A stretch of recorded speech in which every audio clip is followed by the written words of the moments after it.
Assalamualaikum warahmatullahi wabarakatuh.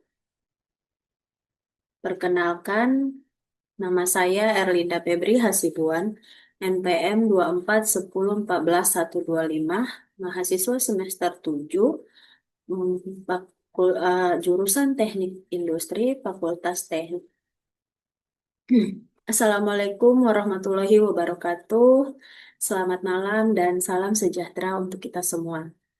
Perkenalkan, nama saya Erlinda Febri Hasibuan, NPM 2410141125, jurusan Teknik Industri, Fakultas Teknik dari Universitas Riau Kepulauan Batam.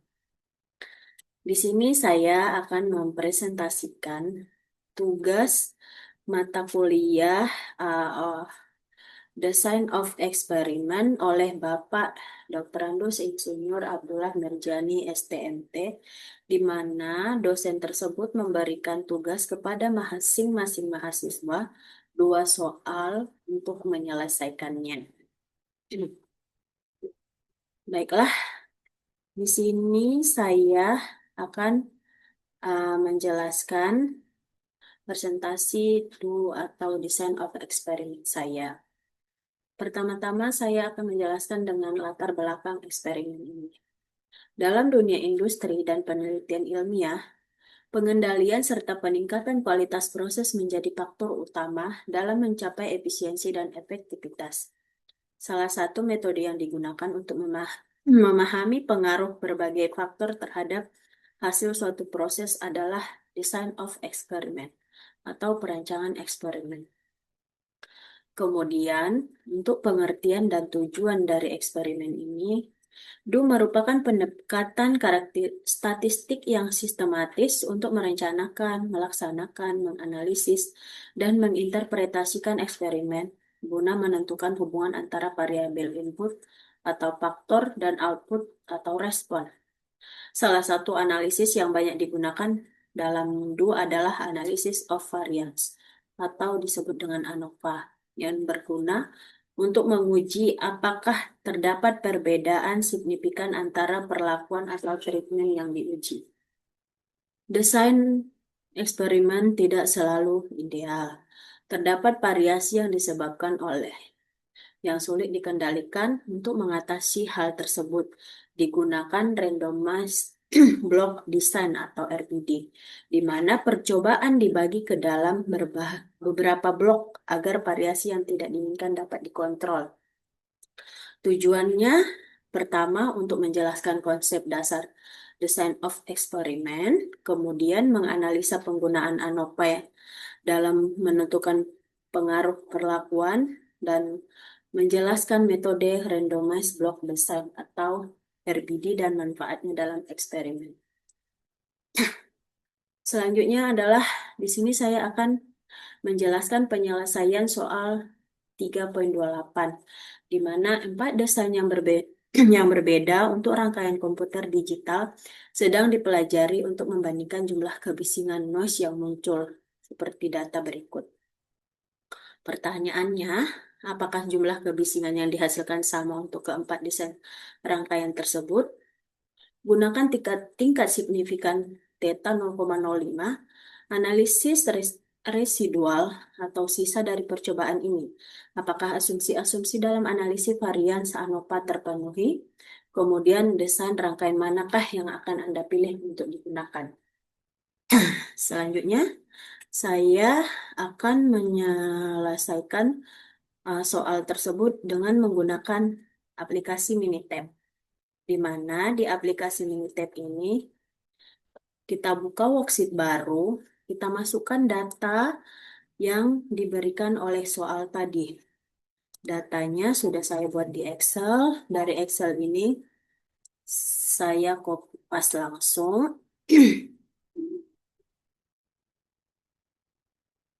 di aplikasi Minitab. Di input di worksheet, kemudian klik start ANOVA one way, maka di respon ini diisi dengan noise. Select, kemudian di faktor diisi design, select, kemudian klik OK. maka akan muncul tampilan seperti berikut.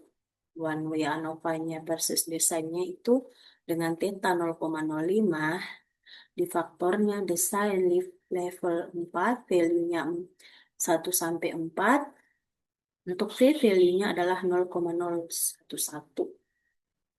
Selanjutnya, langkah kedua, klik ANOVA. Untuk penyelesaian B-nya, klik ANOVA, one way. Di sini dipilih di grab-nya, tadi dipilih di checklist, data plot-nya di checklist, dan for in one-nya di checklist, maka akan muncul tampilan seperti berikut. Ini adalah soal ketiga. Soal kedua B-nya. Maka dari hasil soal B tadi, setelah dijelaskan, maka interpretasi hasil nilai F-nya adalah 21,78, P-value-nya 0,01 tadi, lebih kecil dari 0,05, seperti gambar berikut. Kemudian, eh, ini terdapat perbedaan signifikan antara desain brosur terhadap jumlah tanggapan. Berdasarkan uji Fisher LSD, desain 2 menghasilkan rata-rata tanggapan tertinggi secara signifikan.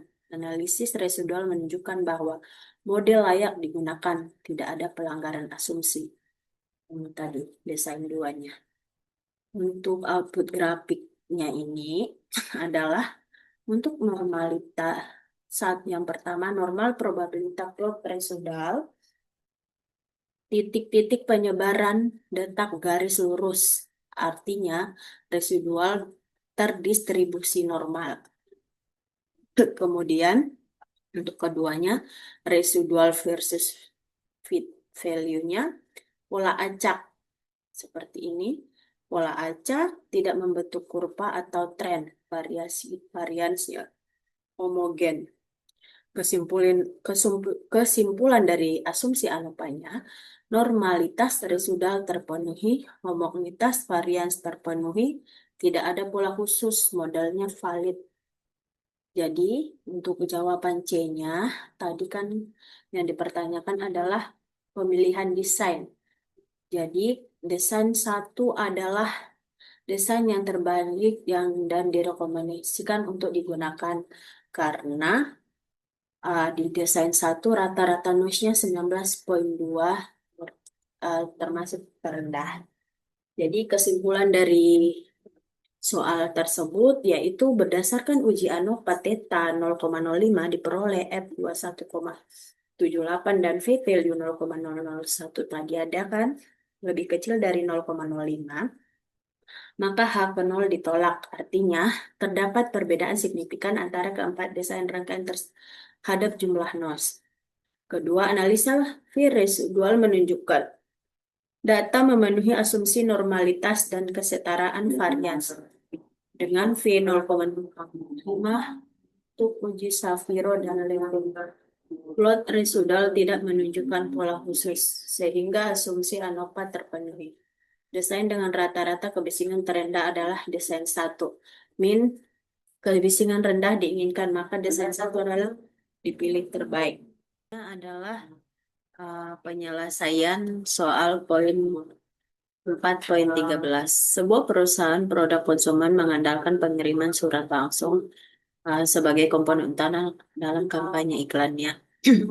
Perusahaan tersebut memiliki 3 desain berbeda untuk brosur pada dan ingin memberikan keefektifannya. Karena terdapat perbedaan biaya yang cukup besar di antara ketiga desain tersebut, perusahaan memutuskan untuk menguji ketiga desain tersebut dengan mengirimkan 5.000 sampel dari masing-masing desain kepada calon pelanggan di 4 wilayah berbeda di seluruh negeri. Karena telah diketahui adanya perbedaan regional dalam basis pelanggan, maka wilayah tersebut dianggap sebagai blok.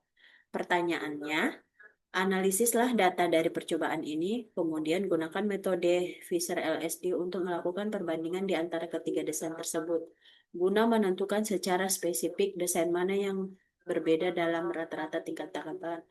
Kemudian analisis residual sisa error dari percobaan ini. Saya melakukan penyelesaian menggunakan aplikasi Minitab. Di aplikasi Minitab, kita buka lagi aplikasi Minitab worksheet baru. Di worksheet ini kita isi data dari pertanyaan tadi juga yang sudah saya buat di form Excel. Dari data ini kita copy paste langsung di aplikasi Minitab-nya. Di aplikasi Minitab kita copy paste langsung. Oke. Maka akan muncul tampilan seperti berikut. Kemudian klik Start ANOVA One Way. Maka di respon data dipilih respon data area in one column for all the factor level. Untuk di responnya dipilih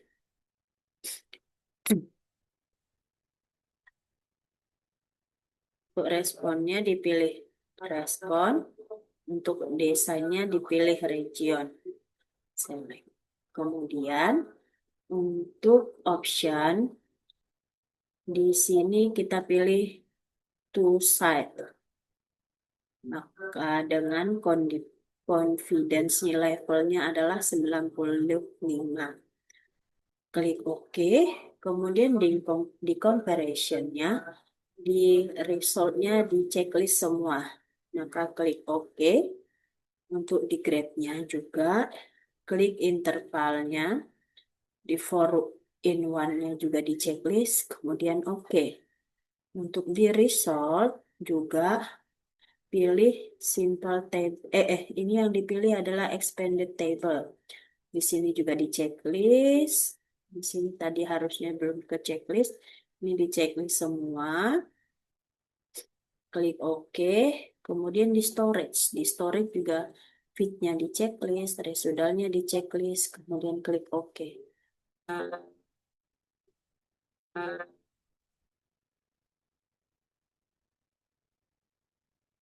Responnya tadi ketinggalan ya respon.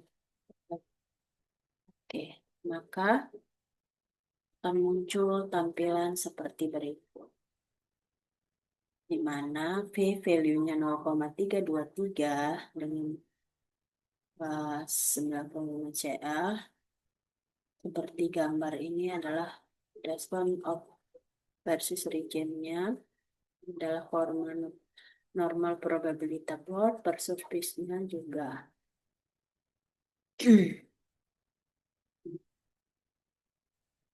Maka di sini adalah langkah-langkah yang saya buat di PPT saya. Dari uji ANOVA residual ya atau rata-rata umum, efek desain efek plotnya diperiksa dengan plot residual versus fit value-nya adalah sebar acak atau tidak ada pola. Di gambar ini, normal probabilitas plotnya mendekati garis lurus. Mendekati. Jadi kesimpulannya, asumsi normalitas dan homogenitasnya adalah terpenuhi. Terima kasih. Demikian yang dapat saya sampaikan. Semoga apa yang saya sampaikan dapat bermanfaat bagi kawan-kawan semua. Dan saya tutup dengan wassalamualaikum warahmatullahi wabarakatuh.